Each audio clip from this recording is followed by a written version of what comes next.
Blog Talk Radio.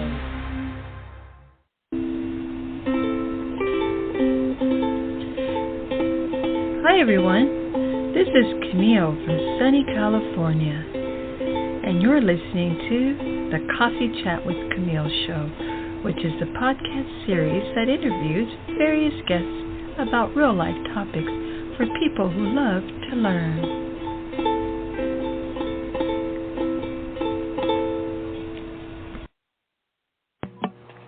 Hi everybody, today our topic is Expat Life in Southeast Asia with Lya Badgley. Let me give you a brief bio about her. Lya Badgley was born in Yangon, Myanmar. Yes, the child of a political scientist and a multimedia artist. She grew up in a household that encouraged critical thinking, curiosity, and creativity. She moved to the Pacific Northwest in the 80s, becoming a part of the Seattle arts and music scene. In the 90s, Lya opened a restaurant in Myanmar, interviewed insurgents for Human Rights Watch, and microfilmed documents at Tuol's Sleng Museum of Genocide in Cambodia, helping to bring war criminals to justice. She's been an elected city council member and a dedicated environmental activist. When not traveling for research, Badgley lives in Snohomish, Washington. For the audience, from our guests, you can go to lyabadgley.com. It's spelled Lyabad, D as in David, GLEY.com. And this is the call to action link to Lya's author website. She's available for topical discussion groups and author events. She hopes people will join her mailing list for special monthly tidbits and updates on her new releases, as well as links to purchase her books. Okay, and so Lya's already in the studio, so we're going to go ahead and get into our interview. Yes, there we go. Hey, hello, Lya. Welcome. Hi, Camille. Thank you for inviting me. Hi. It's such a pleasure to have you. I want to go ahead and start our questions. So, why do you travel? Gosh, that's a good question. Why not travel? I think I have spent most of my life moving around from place to place, and well, you know, you live long enough, you can. Anyway, I love to travel, and that's my big investment in myself, is going to marvelous and unusual places. Yes, and then what is it like to live in such unusual places? Well, it depends on the place, of course. I think that we were going to talk about Southeast Asia in particular, though I've lived many places around the world and in the United States. The Southeast Asia is an mesmerizing place to be. It's very beautiful. It's very different. I live in the Pacific Northwest. Camille, I think you're in Southern California. So we don't necessarily deal with the heat and the humidity that is a part of living in Southeast Asia. So you have to sort of become more accustomed to navigating that, if you will. The people are marvelous. Obviously, it's a big region. Different countries have different histories that inform what their cultures are like. But overall, I would encourage any of your listeners to go to Myanmar or Cambodia or Thailand or Vietnam or Singapore or any of the marvelous places. Wonderful. And what has living overseas taught you? I think I would say mainly it has taught me to be more empathetic to understand that ultimately all of us as human beings, we want the same things. We want shelter, we want food, we want our children to be safe and to have opportunities. And that's living abroad has taught me that how similar we all are in what we aspire to. Yes, and then how did you become a writer? Well, I started out in the music world and writing song lyrics, and this was, of course, 100 years ago. But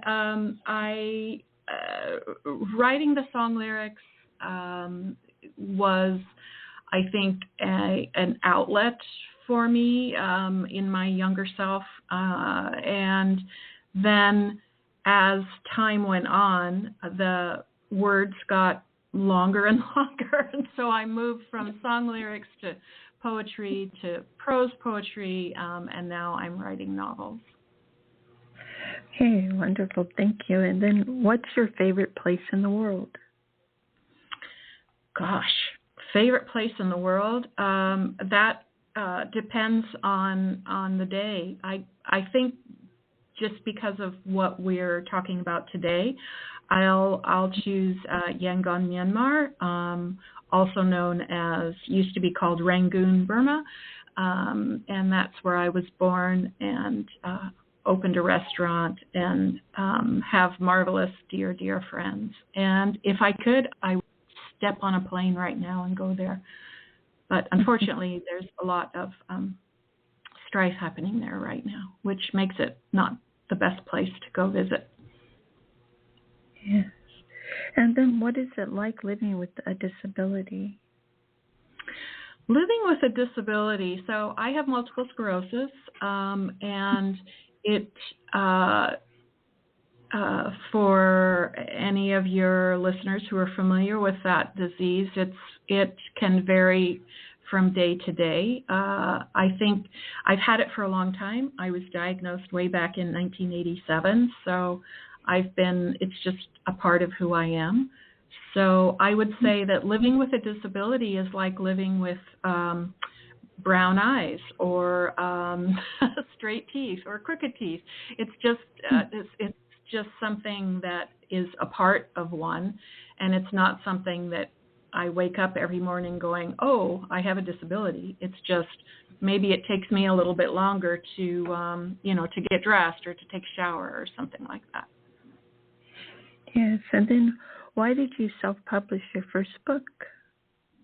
Well, it was, I had sent out a book for querying, which means it's basically putting a letter in a bottle and throwing it out into the ocean to try and find an agent. And I waiting for that, and came to the realization that I'm not a spring chicken and I have a lot of stories I want to tell. And the whole process of finding an agent and becoming traditionally published can take a long time, and I'm in a hurry. So I realized that by self-publishing, authors can be more in control of their destinies, if you will, their writing destiny.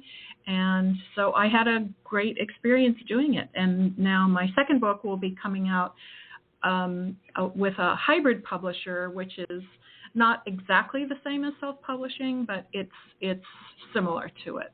So that's the route for me.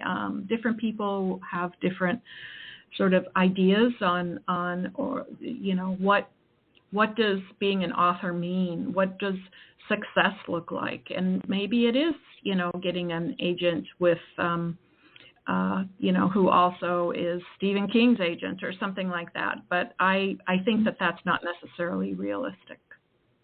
Yes. And then who are your favorite authors? Ooh, gosh. So there are a lot of authors that I like. I will just mention two. I think right now, again, that changes day to day. But I think that one of my favorite authors is, her name is Aminata Forna. Forna. She wrote a book called The Hired Man, which just blew my socks off. She is a marvelous, marvelous writer. I also really enjoy a writer by the name of Lawrence Osborne. He's British, lives in Thailand, and he writes books that deal with similar sorts of themes that I explore. Okay, thank you. And then what are your favorite foods that were featured in your books? Oh my gosh. So in The Foreigner's Confession, which is my book set in Cambodia, I talk about a particular dish called amok, which is a kind of it's a fish that's steamed in banana leaves, and it's kind of like a curry thing, very savory. You eat it with rice. So right now, Camille, you're making me hungry because I would love to have a bite of that dish right now. Okay. And then geopolitics and colonial legacy of Southeast Asia. Did you just want to talk about a little bit on that topic, geopolitics and colonial legacy? Well, that's a topic for over a bottle of wine and several hours. I think that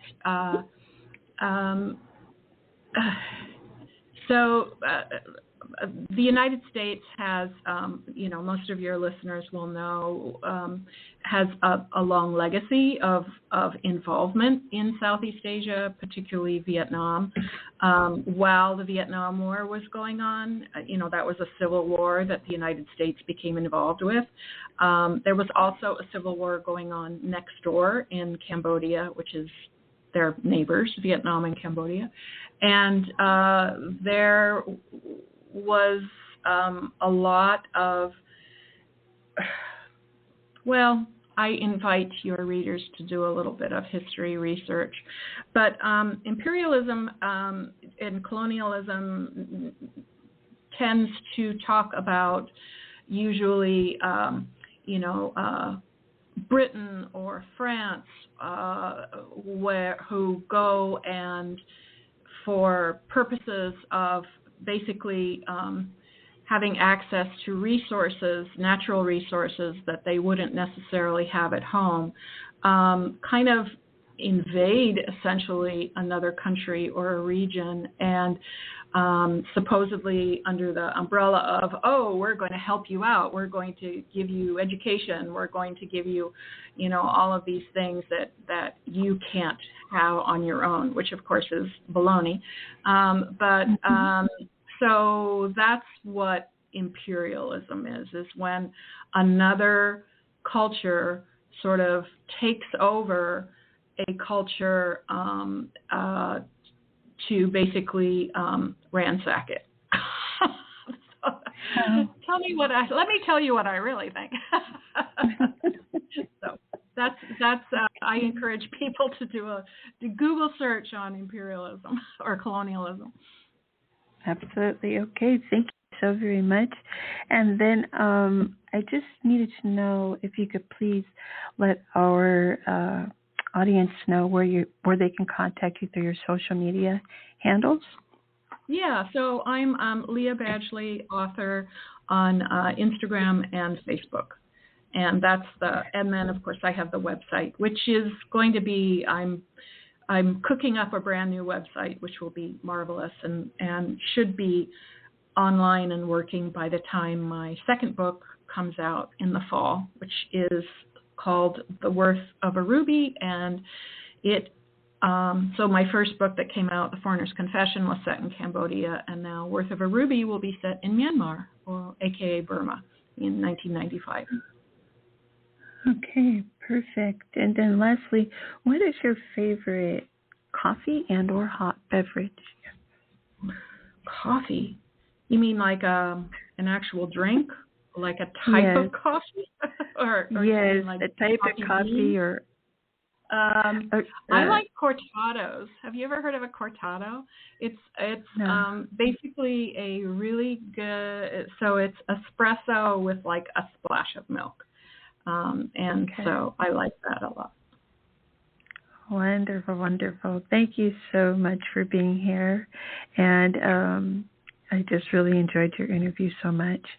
And I look forward to great things happening for you more so than now. And thank you again. Thank you, Camille. You're welcome. Goodbye. Bye-bye. Okay, so that was the wonderful and beautiful Lya Badgley. And I hope that you all will read her book. Also visit her website. I do have her website in the show notes. And also you'll be able to find this episode on coffeechatwithcamille.com. And I'm trying to air these within like in the evening. So between 4 and 8 PST time, okay? So I'll be airing my shows daily between 4 and, I think I said 8, but it's actually 7, between 4 and 7 p.m. PST. All right? So thank you guys so much for listening to my second show, and I have one more with a doctor, okay? So I think she's a psychoanalyst, so she's going to be on a little later. And thank you, Lya, so much for being here. It was such a pleasure. Bye, everyone. Thank you for listening. Bye-bye.